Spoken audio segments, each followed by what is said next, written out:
আমাৰ অসমৰ যিখিনি ইউথ আছে আণ্ডাৰ 30 20 পৰা 30 ভিতৰত যিখিনি সেই 10 বছৰৰ গেপত যিখিনি ইউথ আছে অসমৰ সেইখিনিৰ মেজৰ প্ৰব্লেমৰ ভিতৰত এতিয়া অসমত চলি আছে আনএমপ্লয়মেণ্ট যে যিমানখিনি ল'ৰা ছোৱালীয়ে পঢ়া শুনা কৰিছে সিমান জবেই নাই গভৰ্ণমেণ্টে হওক বা প্ৰাইভেটে হওক ছেকেণ্ড হৈ গ'ল যে জবটো নাই প্লাছ যিখিনি জব পাইছে সেইখিনি ছেটিছফাইবল জব নহয় যেনে কিছুমানে পঢ়িছে গ্ৰেজুৱেট কৰিছে মাষ্টাৰ ডিগ্ৰী কৰিছে কিন্তু জব কৰি আছে HS পাছ বা গ্ৰেজুৱেটৰে কৰি আছে কিন্তু সেইটো তেওঁৰ লেভেলৰ জব নহয় লেভেল যিটো পঢ়াৰ লেভেলৰ যেনে কিছুমান ইঞ্জিনিয়াৰিং কৰিলে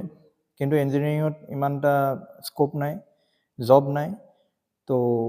যদিও মাৰ্কছ ভাল আছে মেবি 8 পইণ্টাৰ আছিলে মেবি 80% আছিলে মেবি 75% আছিলে কিন্তু তেওঁলোকে ভাল কম্পিটিটিভ এক্সামত ইমানেই কম্পিটিশ্যন হৈ গৈছে যে কম্পিটিটিভ এক্সামত ক্লিয়াৰ কৰি পেলাই সেই জববিলাক ল'ব পৰা নাই আৰু বেলেগ ছেক্টৰলৈ বা আণ্ডাৰ এমপ্লয়মেণ্ট হৈ পেলাই বেলেগ কিবা জব লৈ পেলাই বহি আছে আৰু তেওঁলোক ছেটিছফাইড নহয় জব লৈ পেলাই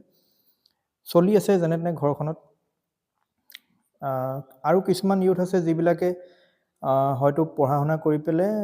বিজনেছ ফিল্ডখন এক্সপ্ল'ৰ কৰিবলৈ গৈছে এণ্টাৰপ্ৰিনাৰশ্বিপৰ ফালে গৈছে কিন্তু মেইন এণ্টাৰপ্ৰিনাৰশ্বিপৰ প্ৰব্লেম হৈ গৈছে যে ফাণ্ডিং মানে প্ৰথম যিটো ষ্টাৰ্ট কৰিবলৈ কেপিটেল এটা লাগে সেয়া লাগিলে হওক 1 লাখেই হওক 2 লাখেই হওক 5 লাখেই হওক যদিও অসম চৰকাৰে CM-AAA যোগেদি কিছুমান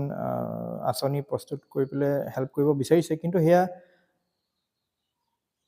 বৰ এটা ফলপ্ৰসূ হোৱা দেখা নাই কৰিছে বহুতে পাইছে কিন্তু এটা লাৰ্জ এমাউণ্ট অফ ইউথ যিটো 20 to 30 ইয়াৰ্ছৰ ভিতৰত অসমত বাঢ়ি গৈ আছে প্ৰত্যেক বছৰে তাহাঁতৰ কাৰণে এই যিখিনি বাৰ্নিং প্ৰব্লেম হৈ আছে এইখিনি একো সলিউশ্যন ইন ফিউচাৰ কোনো ষ্টেপ লোৱা নাই সৰু কিছুমান ষ্টেপ লৈছে যিবিলাক সেই লাৰ্জ অডিয়েন্সটোক সেই লাৰ্জ যিখিনি আনএমপ্লয়ড ইউথ আছে তাহাঁতক সিকিউৰ একো মানে সলিউশ্যন দিব পৰা নাই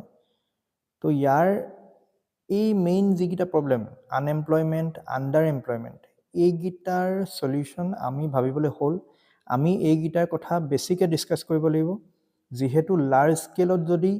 কিবা সলিউশ্যন উলিয়াবলৈ হয় তেনেহ'লে সেয়া গভৰ্ণমেণ্টৰ ছাপোৰ্ট লাগিবই আৰু গভৰ্ণমেণ্টে এইবিলাক ক্ষেত্ৰত বেছিকৈ মনোনিৱেশ কৰিব লাগিব যিহেতু আমাৰ গোটেই ডেমোগ্ৰাফি